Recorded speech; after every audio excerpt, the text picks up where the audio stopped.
اے جنوں اور انسانوں کی جماعت، کیا تمہارے پاس تمہیں میں سے رسول نہیں آئے تھے جو تمہیں میرے احکام سناتے تھے اور تمہیں ڈراتے تھے؟ اس دن کی ملاقات سے یہ آیت اس بات کی واضح دلیل ہے کہ جس طرح بنی نوح انسان میں پیغمبر مابعوث کیے گئے، اسی طرح قوم جنات میں بھی انہی میں سے نبی بھیجے گئے۔ جنات کو آگ کے شعلوں سے پیدا کیا گیا۔ جنات علم ادراک اور صحیح اور غلط میں فرق کرنے کی صلاحیت رکھتے ہیں۔ جناتوں کو انسانوں کی طرح احکام اور فرائض دیے گئے ہیں اور وہ ایک خاص شریعت پر چلتے ہیں۔ انسانوں کی طرح ان کا بھی جزا اور سزا حساب و کتاب ہونا ہے، اور ان میں ایک گروہ مومن جبکہ دوسرا گروہ کافر ہے۔ حضرت آدم علیہ السلام کی پیدائش سے 40,000 سال قبل ابو الجنات سموم کو پیدا فرمایا گیا۔ سموم تمام جناتوں کا باپ کہلایا۔ اللہ نے اسے آگ کے شعلوں سے پیدا فرمایا تھا، جبکہ کچھ علماء نے لکھا کہ سب سے پہلے جن کا نام مارس تھا۔ جب اسے پیدا فرمایا گیا تو اللہ نے کہا، اے ابو الجن،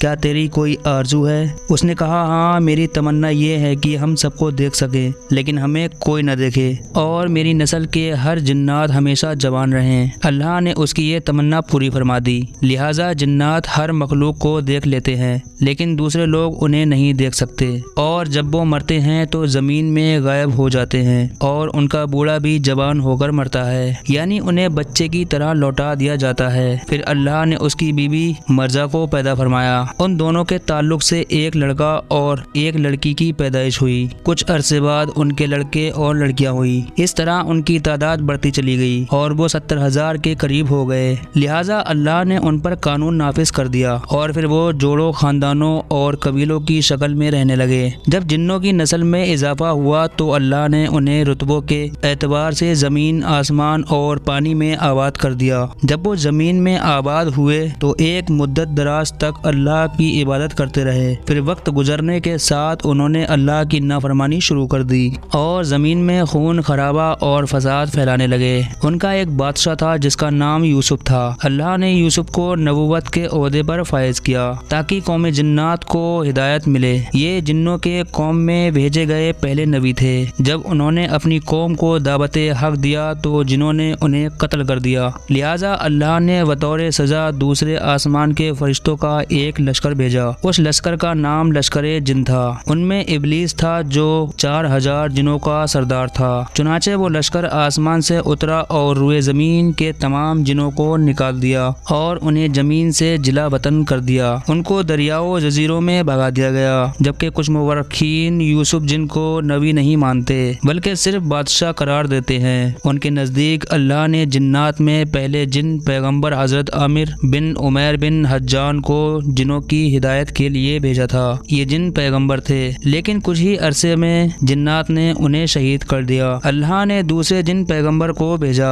جن کا نام سعید بن مالک بن الحجان تھا۔ ان کو جنات کی ہدایت کے لیے بھیجا گیا تھا لیکن انہیں بھی جنات نے شہید کر ڈالا۔ یہ سلسلہ 800 سالوں تک جاری رہا۔ ان میں ولی کا، چلپانیس، جان اور کئی جن پیغمبر مبعوث کیے گئے۔ اس دوران انہوں نے 800 سے زیادہ پیغمبروں کو شہید کیا، جس کے بعد اللہ نے قوم جنات پر عذاب نازل فرما دیا، اور جب ان پر قہر نازل ہوا تو زمین کا بڑا حصہ ان سے صاف کر دیا گیا۔ ان میں سے چند اطاعت گزار جن بچ گئے جو غاروں، سمندروں اور پہاڑوں میں چلے گئے۔ لہٰذا جنوں پر ایک لشکر بھیجا گیا جن کا سردار عزازیل یعنی ابلیس تھا۔ انہوں نے جنوں کو روئے زمین سے بھگا دیا۔ جنات سے جنگ کے بعد عزازیل نے اللہ سے التجا کی کہ اسے زمین میں ہی رہنے دیا جائے، لہٰذا وہ یہاں آباد ہو گیا اور اس کی نسل خوب پھلی پھولی۔ اس کی کثرت اس کی عبادت کی وجہ سے اسے ساتوں آسمان اور جنت میں بھی جانے کی اجازت مل گئی۔ پھر ابلیس نے روئے زمین کے جناتوں کو اپنے ساتھ ملانا شروع کر دیا۔